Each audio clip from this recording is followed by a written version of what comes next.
Hello guys, good morning dito sa Saudi Arabia. At kamusta na nga pala ang aking mga pamilya at mga aking mga tropa. At salamat sa lahat ng mga taong sumuporta. At salamat sa mga nanood ng aking video na sakripisyo ng OFW at batang magulang at marami pang iba. Sa patuloy na pagsuporta sa aking page na Jerea_21. Please visit and like.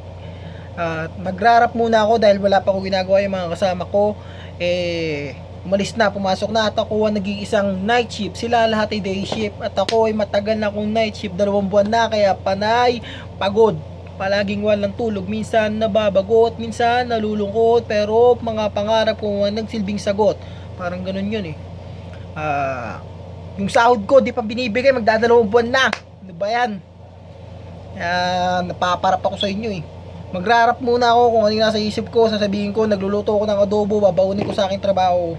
Bahala na si Batman at bahala na si Lord. Siyempre, kung anong masabi ko dito, bahala na sa lahat. At maraming salamat sa lahat na sumusuporta sa akin. God bless us. At magrarap muna ako, lalagyan natin ng beat. Ang galing ako magluto, hindi lang halata. Ito lang yung may alam, yung nag-iisang kutsara. Talagang ito ang patunay. Dahil natitikman niya ang bawat lasa, bawat halo ko nakikita niya.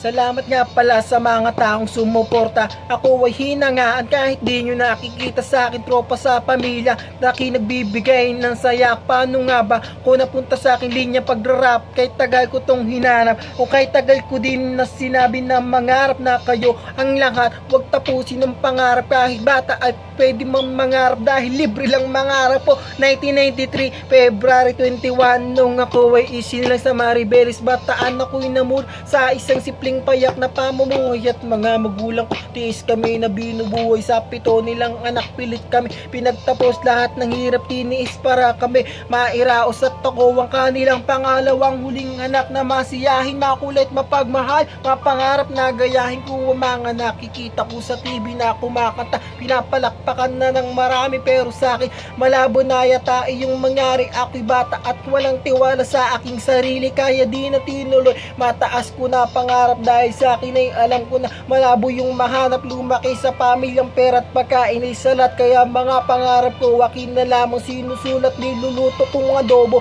para sa aking trabaho. Masarap ba yun? Hindi ko sigurado, kaya tara na samahan nyo ako yung lutuin. Sino ba ang gusto lang, pwede nyo akong i-PM. Tara na, ano ba ang kasunod nitong kwento ko? Madrama ako nakaputi, lahat ay bumabate, lahat ay binabate, hindi lahat ay bumabate. Salamat, at pupunta ako ng aking niluto, baka masunog pa yon at makawawa pa ako, wala pang baunin. Good luck lahat, at pamilya ko sa Pinas, miss ko na kayo, at sa mga tropa ko syempre dyan, at mga taong sumusuporta sa akin, I love you all, God bless all, at tara na, sama-samahan natin lutuin at hanguin, at kasama na syempre ang aking masarap na nilutong kanin. Bye!